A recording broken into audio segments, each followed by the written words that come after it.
ಸಂಘಟನೆಯಿಂದ ಶಕ್ತರಾಗಿರಿ, ವಿದ್ಯೆಯಿಂದ ಪ್ರಬುದ್ಧರಾಗಿರಿ. ಇದು ಶ್ರೀ ನಾರಾಯಣ ಗುರುಗಳ ಧ್ಯೇಯೋದ್ದೇಶ. ಇದನ್ನು ಸಹಕಾರಗೊಳಿಸುವಲ್ಲಿ ಎಸ್ಎನ್ಡಿಪಿ ಕಾರ್ಯನಿರ್ವಹಿಸ್ತಾ ಇದೆ ಎಂದು ಎಸ್ಎನ್ಡಿಪಿ ಜಿಲ್ಲಾಧ್ಯಕ್ಷ ವಿ.ಕೆ. ಲೋಕೇಶ್ ಹೇಳಿದ್ದಾರೆ. ದಾಪಕ್ಲುವಿನಲ್ಲಿ ಏರ್ಪಡಿಸಿದ್ದ ಎಸ್ಎನ್ಡಿಪಿ ಶಾಖೆಯ ಸಂಘಟನಾ ಪುನರ್ ರಚನಾ ಸಭಾ ಕಾರ್ಯಕ್ರಮದಲ್ಲಿ ಮುಖ್ಯ ಅತಿಥಿಯಾಗಿ ಪಾಲ್ಗೊಂಡು ಅವರು ಮಾತನಾಡಿದರು.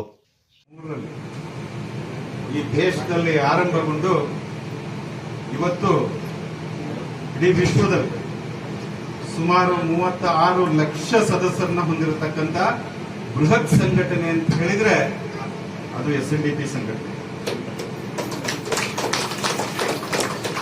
ನಾನು ಹೋದ ಕಡೆ ಎಲ್ಲ ಹೇಳ್ತೇನೆ, ದೇವರೇ ಸ್ಥಾಪನೆ ಮಾಡಿದಂತ ಯಾವುದಾದ್ರೂ ಒಂದು ಸಂಘಟನೆ ಇದ್ರೆ ಅದು ಎಸ್ಎನ್ಡಿಪಿ ಸಂಘಟನೆ.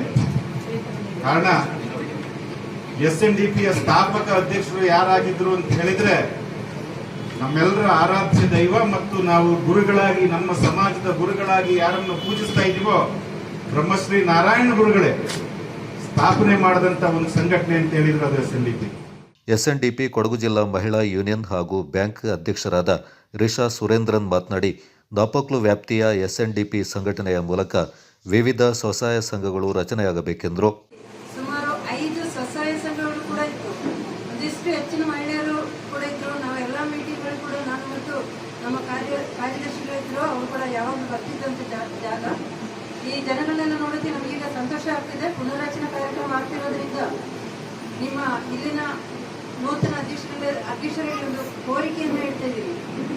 ಈ ಸಂದರ್ಭದಲ್ಲಿ ದಾಪಕ್ಲು ಎಸ್ಎನ್ಡಿಪಿ ಶಾಖೆಯಲ್ಲಿ ಒಂದು ವನಿತಾ ಸಂಘ ರಚನೆ ಕೂಡ ಆಗಲಿ, ಜೊತೆಗೆ ಸ್ವಸಹಾಯ ಸಂಘಗಳನ್ನು ಕೂಡ ರಚನೆ ಮಾಡಿ. ಪೊನ್ನು ಮುತ್ತಪ್ಪ ದೇವಾಲಯ ಹಾಗೂ ಎಸ್ಎನ್ಡಿಪಿ ಮಾಜಿ ಅಧ್ಯಕ್ಷ ಎ.ಕೆ. ಚಂದ್ರನ್, ಸಂಘದ ಅಧ್ಯಕ್ಷ ಟಿ.ಸಿ. ರಾಜೀವ್, ಕೊಡಗು ಜಿಲ್ಲಾ ಎಸ್ಎನ್ಡಿಪಿ ಗೌರವ ಕಾರ್ಯದರ್ಶಿ ಪ್ರೇಮಾನಂದ, ದಾಪಕ್ಲು ವಿಎಸ್ಎಸ್ಎನ್ ನಿರ್ದೇಶಕ, ಎಸ್ಎನ್ಡಿಪಿ ಶಾಖೆಯ ನಿರ್ದೇಶಕ ಟಿ.ಎ. ಮಿಟ್ಟು, ದಾಪಕ್ಲು ಎಸ್ಎನ್ಡಿಪಿ ಶಾಖೆಯ ಉಪಾಧ್ಯಕ್ಷ ಟಿ.ಆರ್. ಮಣಿ ಕಬಡಕೇರಿ ಮತ್ತಿತರ ಪ್ರಮುಖರು ಪಾಲ್ಗೊಂಡಿದ್ದರು. ಕೊಡಗು ಚಾನಲ್ ನ್ಯೂಸ್, ದುಗ್ಗಳ ಸದಾನಂದ, ದಾಪಕ್ಲು. ಈ ಗಣಕ ಕಾರ್ಯವನ್ನು ಇಪ್ಪವಣ್ಣ ನನಗೆ ಪುನರ್ ಸಂಘಟನೆ ಹಾಕೊಳ್ಳುವಂತೆ ಎಲ್ಲ ಕೊರೆ ನಾವು ವಾಟ್ಸಪ್ ಕೊಟ್ಟಿದ್ದೆ. ಎಲ್ಲರೂ ಮೀಟಿಂಗ್ ಇರೋಣ പക്ഷേ മീറ്റിംഗ് വന്നൊരു 10-20 ആൾക്കാരുണ്ട്. ഓരോന്ന് ഞങ്ങൾ കണക്കുകാരികൾ ഇപ്പോൾ വേണ്ട, ഞങ്ങൾക്കൊരു സംഘടന ആക്കണം, സംഘടന പുനർരചന ആക്കണം. അങ്ങനെ ഞങ്ങൾ ഈ പുനർരചന കാര്യക്രമത്തിൽ ഞങ്ങൾ ഇറങ്ങി. പിന്നെ അങ്ങനെ അക്കൗണ്ട്സ് നിങ്ങൾക്ക് ഡൗട്ട് ഉണ്ടെങ്കിൽ മീറ്റിംഗ് കഴിഞ്ഞിട്ട് ഓഫീസിൽ വരെ ഞങ്ങൾ എത്താറായി ಹೋಗಬಾರ್ದು.